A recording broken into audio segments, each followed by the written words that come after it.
All right, guys. Good win. Good win. Obviously, excellent start. Okay, and a lot of really good things to take from the game. I think, and the biggest thing, they're a really good team at taking the ball from you, 11th in the country. So to be able to have only 6 turnovers, tremendous job. Bruce led the way there. So I thought our defense was as good as it's been maybe in the first half. Second half, not as much. But a lot of good bench stuff, a lot of good bench production, a lot of respect for this Penn State team. Obviously, they're coming off a great win over Wisconsin. So a lot of respect for them and how they play. So good win for us, quick turnaround here. Chris, like you said, quick start. You get out to a 16-0 lead and probably can't script it a whole lot better than that. Yeah. What did you like about how your team started this game and then was able to sort of keep that distance for the duration for the most part? Yeah, I thought we had real pop defensively. Now they missed a couple shots, but a lot of those were challenged around the rim, Adam. I just thought we had real pop defensively, and that kind of led the way. I thought our defense imposed itself in that stretch. Second half, we have to play with more maturity with a lead defensively than what we're playing right now. And I think that just comes with growth and learning. We just have to. I think really on both ends when you have a lead, but certainly defensively. But, man, our start was tremendous. Can you address the status of Scotty and what? Yeah, no, Scotty's still obviously a part of this team. He's a great kid, a really good kid. You know, I think you guys know by now. I mean, whether I got my start coaching, 12 or 15 years ago or coaching in 2024, we're always going to hold players accountable. And he's a really good kid. Love him. And obviously a big part of this team. It's just, I know it's a different era in college sports, but our best players have always, wanted to be coached and wanted to be held accountable. And I love him as a kid and looking forward to his return. Obviously, as a head coach, you don't want to put too much stake into a game when there's still 2 months left in the regular season. But how was this sort of a needed breath of fresh air before you go back on the road here? Well, I think, listen, I think you're always going to play with a level of desperation. I would also say this. I thought our crowd was great again. We talked about that at Wisconsin, and it's a little bit harder when you get off to a 16-0 lead. The crowd at that point can maybe not be as engaged, but I thought they gave us great energy there. And I just, I wish we could play every game a Saturday at noon.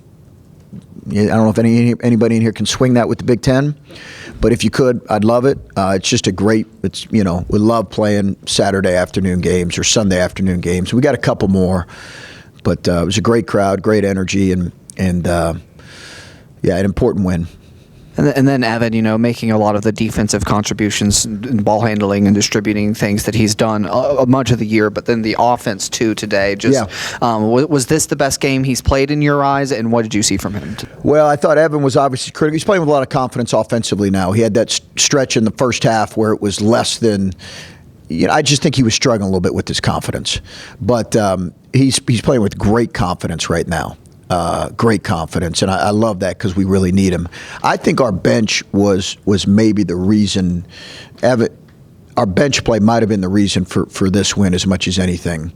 Dale, Zed's second half, Devin's production, and then obviously we got to continue to get Tates consistent. But they were critical for us. That was really good to see. Chris, Coach Rhodes said that you guys big boyed them. That was the words he used in the paint. And then you guys also got to the free throw line, I think 22 attempts. I know you said that was an emphasis to get more to the line, but what could you say about, just the emphasis getting inside in general today?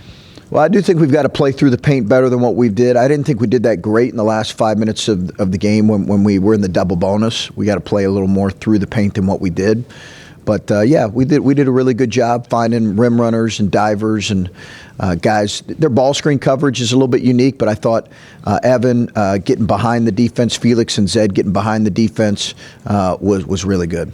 And it seemed like Roddy got back to some of his playmaking ways. Yeah. What do you see from him in that regard? Good rhythm. Yeah, good rhythm. I thought just a really good, productive outing for Roddy. Great to see that with him. Coach, part of the beauty of the Big Ten Conference season is that you do get to play a number of teams twice. Yep. How much did you guys focus and emphasize today of kind of erasing the bad taste that you had up in State College? Well, listen, I think, sure, that was certainly fresh in our memory, because you had one there that you felt like if you could just finish the game. But I also give them a lot of credit. They made a ton of shots in the second half. They played very well. They crushed us on the glass in the second half. And they were able to pull it out. And they've beaten some good teams at their place, clearly, just coming off the Wisconsin win. So, yeah, I think as much as anything, we were trying to figure out a way to address some of those things as coaches, put our guys in the best position, and then just go play. And after the game, what was the feeling in the locker room of a sense of revenge, if you will? Well, I think anytime you get beat, that is a part of it. But it really then ultimately comes down to execution and effort and consistent effort. And that's really what it was. I think our guys really respected this team, respected obviously how dynamic their guards were, and you felt that, I think, early in the game. Last question is, last time you had a big lead and it didn't stick. What does it say for your team that you're able to, and it got a little testy there towards the end. So what does that say about those last 3 minutes of the game where you pushed through? Yeah, no, I think it's good. We've had a couple games like that. They made some shots. Again, I think we have to play with just more maturity defensively in those stretches, and probably we needed to attack the basket and get to the free throw line more than what we did, and we just have to keep growing in that area. Chris, you mentioned the bench already. Why today were they able to make the impact that they were, where maybe in some other games where you needed them, it wasn't what you needed? Well, I think one of the things I can try to do is give a guy like Dale some consistent minutes to try to get in a rhythm. Playing at home always helps, for guys coming off the bench. But I just think we need to try to settle in on a little bit of a rotation there with our bench group, be consistent with it, hope that gets them in a rhythm, and then give those guys confidence to go play. Yeah, sorry. Coach coordinating this. Okay. Coach Rhodes talked about how hard going on the road. He just won at home against Wisconsin, comes here and loses. You got to go play a couple games. Yeah. That's the age-old question, right, in this league. How do you go win on the road? Yeah. How do you be mature at the end of a game? Yes. If you have a lead at Nebraska, how do you pull that off? Yeah. What's the message to your guys going on the road? Well, now? as you guys know, it's going to be a great environment at Nebraska. It's a tremendous. I mean, whether they have struggled, in my experience playing at Nebraska, whether they have struggled in a given year or not, it does not matter. They come out and they support their group. It's unbelievable. If you guys have never been to a game there, it's an unbelievable place to watch a game. It's an unbelievable environment. So I give their fans a ton of credit because it doesn't matter. Like, they haven't been a tournament team. I think they're a tournament team this year. They haven't been a tournament team since 1 year since I've been in the league, and they just come out. It's a great environment. They have a great team. They're really gifted. Fred does a great job. I think they're a bona fide tournament team for sure. It's going to be a great challenge, and we're going to have to get better at playing with poise, and we're going to have to play very well. Dirty thing on defense. What's the details of that when you say that?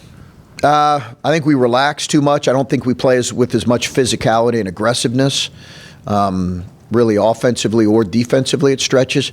The clock's your friend in those situations, so I get the offensive thing a little bit because you are trying to bleed the clock a little bit. But our lack of just bite defensively, it's a maturity thing. We just relax too much. We have to get better with it. I know private conversations are private, but would you be willing to share a little bit about what you said to Evan on the court there after the game? Yeah, I just was really proud of him working through some of those struggles at him early where he was, I think, kids question themselves a little bit confidence-wise. And I just was really proud of the fact that he had fought through that.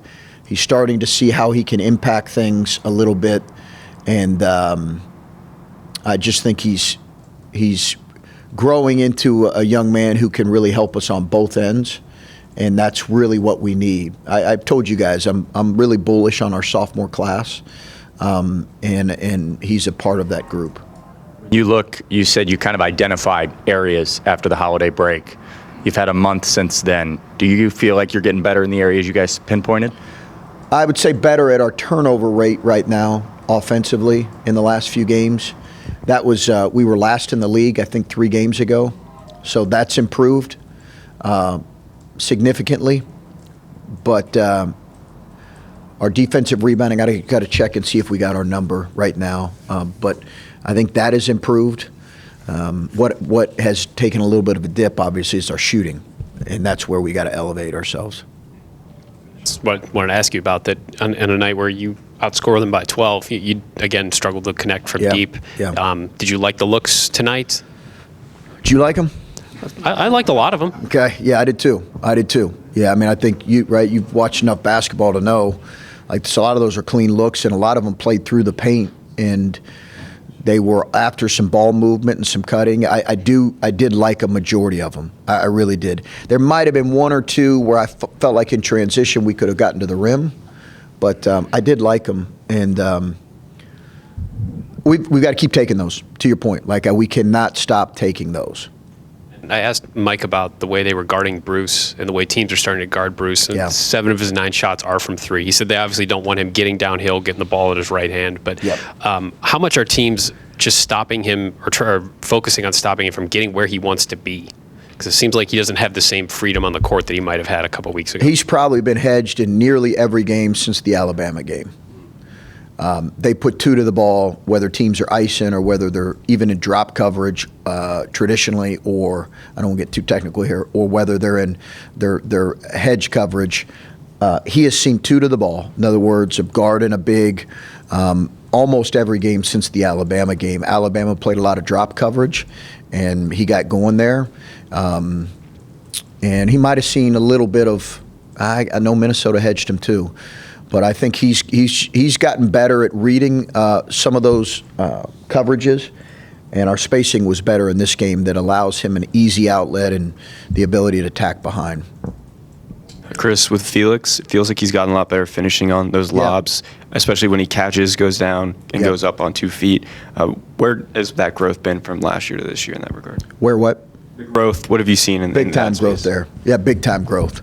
I thought a key play was the pocket bounce Dale threw to him. In past years, he might have just caught that and rushed it right to the rim. The 5th defender, the lowest defender who's going to X out in that situation, came over, walled him up. He gathered it. It's the one he threw to Evan. He's got to continue to, he and Evan and Devin and Zed have to continue to do a better job of playing behind the defense.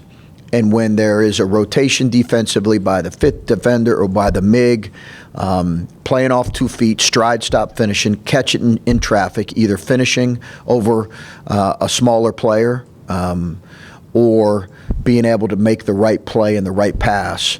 And he short rolled some today, but him getting behind the defense was really critical, and his ability to catch and read, play off 2 feet, and then also make some pretty good decisions has been a major growth, and it has to be for us with the attention that Bruce and Roddy are getting. Okay, guys.